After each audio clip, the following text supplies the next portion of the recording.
हमारे संवाददाता सत्येंद्र बर्तवाल केदारनाथ धाम से हमारे साथ जुड़े हुए हैं। सत्येंद्र, बेहद उत्साहित भक्त, हमने अभी तस्वीरें आपके माध्यम से देखी कि कितना उत्साह है लोगों में और केदारनाथ धाम पहुंचे हुए दर्शन करने के लिए। देखिए वहां पर हाल फिलहाल ही बर्फबारी हुई है चोटियों पर, इतनी ठंड में भी दूर दूर के इलाकों से लोग वहां पर पहुंचे हुए हैं। कैसी व्यवस्थाएं आप देख पा रहे हैं वहां?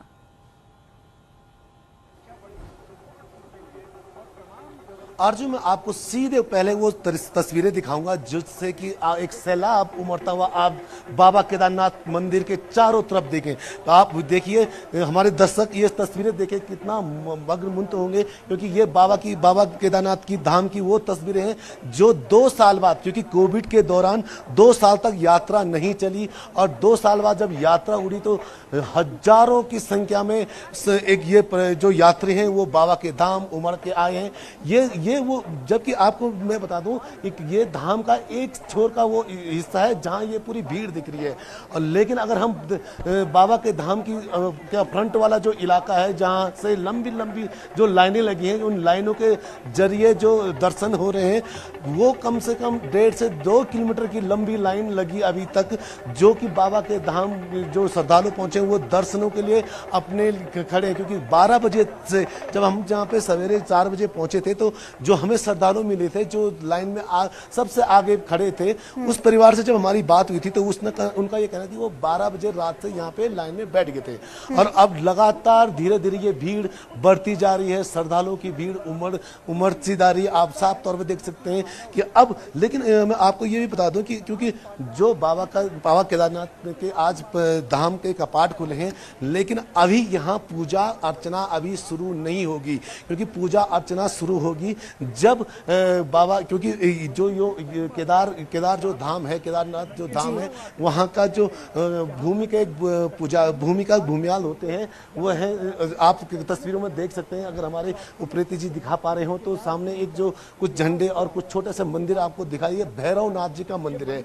इसके कपाट करीब 2 या 3 दिन बाद अब जब कपाट खुलेंगे उसके बाद बाबा केदारनाथ धाम में पूर्ण रूप से पूजा अर्चना और जो यहाँ पे आरती होती ये पूर्ण रूप से तब शुरू होने सत्येंद्र, बेहद खूबसूरत तस्वीरें आपने हमारे दर्शकों को दिखाई हैं। लगातार हम आपके साथ बने रहेंगे और ऐसी ही तस्वीरें अपने दर्शकों को दिखाएंगे। लेकिन इसी बीच आचार्य संतोष खंडूरी धर्माचार्य हैं, वो हमारे साथ जुड़ चुके हैं। आचार्य जी, 2 साल का बहुत लंबा वक्त होता है, अपने आराध्य के दर्शन नहीं कर पाए थे श्रद्धालु, और अब जब केदारनाथ धाम के कपाट खुले हैं तो वहां पर सैलाब उमड़ पड़ा है श्रद्धालुओं का, कितना अहम मानते हैं? जी बिल्कुल, बहुत सुंदर बात है। कालम महाकाल कालम कृपालम गुणागार संसार पारम न तो हम, ये कालों के काल महाकाल भगवान देवादिदेव महादेव का वो दिव्य धाम है जहां पर कहते हैं, आपने सुना भी होगा और आप सुनते भी होंगे कि यहाँ पर स्वर्ग से हवा आती है। यहाँ की जो शीतलता है, आपने सुना भी है कि यहाँ की शीतलता आपकी हृदय, आपकी आत्मा को पवित्र कर देती है। यहाँ का रोम रोम हर्षित हो जाता है। और मैंने बार बार कहा कि ये जो वातावरण है, ये जो भैरवी चक्र है, ये नर नारायण के मध्य ये जो पर्वत खड़ा है, ये पर्वत और इसके मध्य में जो ये शिवलिंग भगवान केदारनाथ का जो पृष्ठभाग है, केदार को पृष्ठभाग कहा गया। भगवान शिव बैल के रूप में आकर के, और उन्होंने जो उनका मुख का भाग है वो कहाँ जाकर के नेपाल में पशुपतिनाथ में जो है उन्होंने मुख का भाग दिखाया और यहाँ पृष्ठभाग है। ये पृष्ठभाग इतना आनंदित और इतना भाव विभोर करने वाला, इतना आनंदित करने वाला, मैं निरंतर देखता हूं कि यदि आपको ऊर्जा चाहिए तो धराधाम से ऊपर उठिए। कहते हैं ना कि विचार शून्य विचारोत्तेजक, तो आप आम जन से ऊपर उठ करके बात करिए। ऊपर उठने का मतलब हिमालय की तरफ। यहां भगवान शिव के पास आने मात्र से ही आप विचारोत्तेजक बन जाते हैं, आपके विचार उन्नत हो जाते हैं, महान हो जाते हैं। यहां की धरती पर आने पर जो हवा आपको स्पर्श करती है वो आपको आनंदित, ऊर्जावान, ज्ञानवान और आपके जीवन को पुण्य प्रदान करने वाली होती है। और आपको कहूं कि यह संपूर्ण क्षेत्र की रक्षा भैरवेश्वर, जो मंदिर के अंदर नहीं रहते हैं, जो बाहर रहते हैं, उनको भैरव कहते हैं। भैरव भी भगवान शंकर के भौं यानी आईब्रो से उत्पन्न हुए हैं, भौं से उत्पन्न हुए हैं। उन्होंने भौं के एक तिनके को निकालकर जब जमीन में पटका था तो उससे जो है भैरव नाम के जो देव हैं, भैरवेश्वर महादेव हैं, वो प्रकट हुए थे। वही संपूर्ण केदार घाटी की रक्षा करते हैं। जब 6 माह कपाट बंद हो जाते हैं, वही यहां पर निरंतर पूजा अर्चना करते हैं। आप अपनी अभी बर्तवाल जी ने स्पष्ट कहा कि वाकई में आज के दिन आम जनमानस के लिए कपाट खोल दिए गए हैं, परंतु विधिवत पूजा जब भगवान भैरवेश्वर महादेव का पूजा अर्चन उनको संतुष्ट करके, उन्हें आनंदित करके उनके पूजा कर दी जाती है, उसके बाद विधिवत मंत्रों के द्वारा और विशेष नमक चकम पाठ के द्वारा, विशेष वैदिक मंत्रों के द्वारा, रुद्राष्टाध्यायी के द्वारा भगवान शंकर का इसमें स्पष्ट लिखा है जज्जाग्रतो दूरामोदैति देवन्तदो सुप्तस्तथैवेति दूरङ्गमञ्ज्योतिघं ज्योतिरेकः तन्मे मनः शिव संकल्पमस्तु।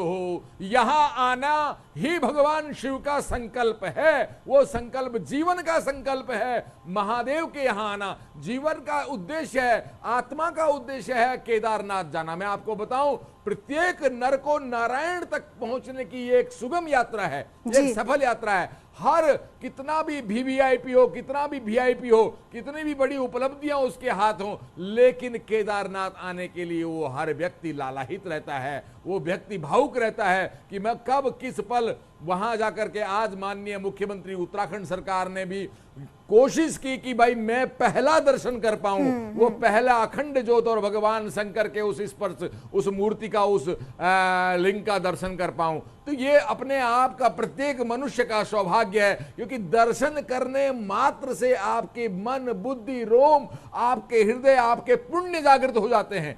आपके अंदर, आपके कई जन्मों क्या होता है कि आपके अंदर की जो सोच है, जो चेतना है, जो उमंग है, जो उत्साह है, आपकी मनोदशा परिवर्तित हो जाती है। क्योंकि इस स्थान का जो वातावरण है, ये किसी मनुष्य ने नहीं बनाया, यह स्वयं देवताओं के द्वारा निर्मित है। और आज भी जो इसको निर्माण किया जा रहा है, वो सामान्य मनुष्य नहीं कर सकता है, वो देव कृपा से ही संभव है। जी आचार्य जी, जिस तरह से आपने कहा, मैं भी इसी बात का जिक्र कर रही थी कि अक्सर हम सुनते हैं अपने आसपास भी कि बस एक इच्छा है, कम से कम एक बार जीवन में केदारनाथ धाम जरूर जाएं। तो एक लालसा जरूर रहती है लोगों के मनों में कि केदारनाथ धाम जाएं। अब 2 साल बाद, एक लंबे इंतजार के बाद, अब जब धाम के कपाट खुले हैं तो हम देख पा रहे हैं, दर्शकों को लगातार दिखा रहे हैं कि कितना सैलाब यहाँ पर भक्तों का उमड़ा हुआ है। बहुत अच्छी बात आपने कही। वाकई में 2 वर्ष के लंबे इंतजार के बाद संपूर्ण देश और विदेश के लोग यहां आने के लिए लालायित है। मैं आपको बताऊं, उत्तराखंड सरकार के ने एक रिकॉर्ड बनाया, सबका रजिस्ट्रेशन करवाया। आप समझेंगे कि केदारनाथ के यानी 4 धाम के कपाट खुलने से पहले 2 लाख लोगों ने रजिस्ट्रेशन करा दिया था।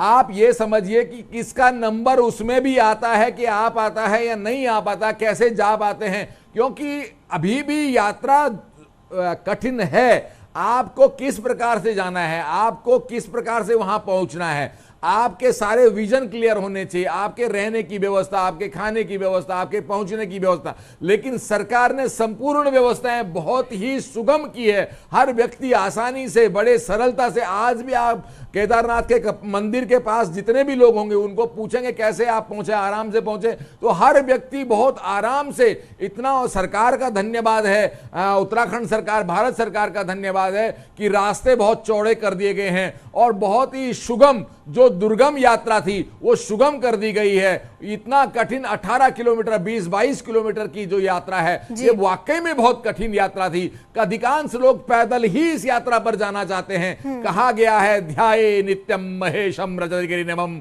चारुचंद्रः वतंसम रत्नाकलभो ज्वलांगम परशुमृगवरावीति हस्त प्रसन्नम पद्मासीनम समन्तास्तुतमरगणे व्याघ्रकीर्तिम वसानम विश्वाध्यम विश्ववध्यम निखिल भयहरम पंचवक्त्र त्रिनेत्रम। ये पंचवक्त्र भगवान त्रिनेत्रधारी महादेव, कालों के काल महाकाल, ये भगवान शंकर, जो वही भाग्यशाली जिसके कई जन्मों के पुण्य जब संचित होते हैं तो वो केदार घाटी पर पहुंचकर यहाँ की हवा, यहाँ का वातावरण, यहाँ की मिट्टी को अपने माथे में लगा पाता है और वह व्यक्ति धन्य हो जाता है और उसकी आत्मा वह पुण्य हो जाता है। है वो अपने जीवन को लाभान्वित कर पाता है। जी, यहाँ पर छोटी सी जानकारी अपने दर्शकों को दे दें कि अगर आप केदारनाथ धाम जाना चाहते हैं तो उसके लिए पहले रजिस्ट्रेशन प्रक्रिया आपको पूरी करनी होगी और आप पर्यटन विभाग की वेबसाइट पर जाकर वहां पर जाकर आप रजिस्टर कर सकते हैं और चार धाम यात्रा कर सकते हैं। आचार्य जी, आप कितनी बार केदारनाथ धाम गए हैं, कैसा एक्सपीरियंस आपका रहा? जी, ये यात्रा वाकई में बड़े अनुभव को दिलाने वाली यात्रा है। मुझे खुद याद है कि हमें जब अवसर मिला तो भगवान केदारनाथ की पैदल यात्रा में, मैं आपको स्पष्ट कर दूं कि जितने लोग पैदल वहां तक जा पाते हैं उनको एक समय मिलता है, उनको 4 घंटे, 5 घंटे, 6 घंटे, 10 घंटे, जो जितनी अपनी अवस्था, अपने स्वास्थ्य के अनुसार जैसे चल पाते हैं, अपने अनुसार जो उनकी गति मति और स्थिति है उसके अनुसार जब वो इस केदारनाथ की यात्रा को करते हैं तो जाकी रही भावना जैसी प्रभु मूरत देखी तिन तैसी, वो इस यात्रा के अंतराल में जैसे उसके अंतःकरण में भाव प्रकट होते हैं वो उसी प्रकार का उस हिमालय में उस प्रकार से भगवान केदारनाथ के दर्शन कर पाता है।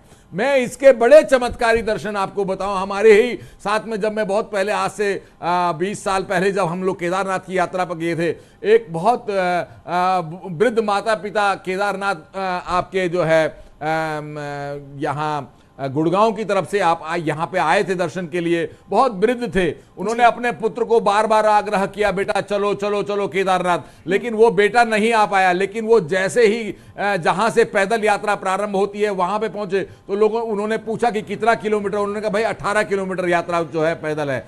तो वो जब जाने लगे तो उन्होंने कहा हम चल पाएंगे नहीं चल पाएंगे। उनको उसी समय एक जवान लड़का वहां पर मिलता है, वो जवान लड़का जैसे ही वहां पे आया और उन्होंने उस वृद्ध माता को उनका सारा सामान अपने कंधे में लेकर के उस लड़के ने केदारनाथ पहुंचाया। आप विश्वास करेंगे कि जब वो वहां से निकले और वो लड़का गायब हो गया, कहते हैं वही लड़का जो है स्वप्न में उनको दिखाई दिया कि वो स्वयं भगवान केदार के रूप में बालक बनकर के उनकी सेवा करने के लिए वहां आया। कई लोगों को इस प्रकार के अलौकिक दर्शन वहां पे होते हैं, कई साधु संतों के रूप में वहां दर्शन होते हैं, कई किसी सेवक के रूप में दर्शन होते हैं। भगवान केदारनाथ आज भी साक्षात उस स्थान पर प्रकट हैं, वहां लोगों को इस प्रकार की अनुभूति होती है। ऐसा हमको भी वहां अनुभव हुआ है। जी बिल्कुल, आपने अपना अनुभव हमारे दर्शकों के साथ शेयर किया। बहुत बहुत शुक्रिया आपका हमारे साथ जुड़ने के लिए। तो ये 3 तस्वीरें आप अपनी स्क्रीन पर देख पा रहे हैं। देखिए, सुबह 6:25 पर केदारनाथ धाम के कपाट खोल दिए गए।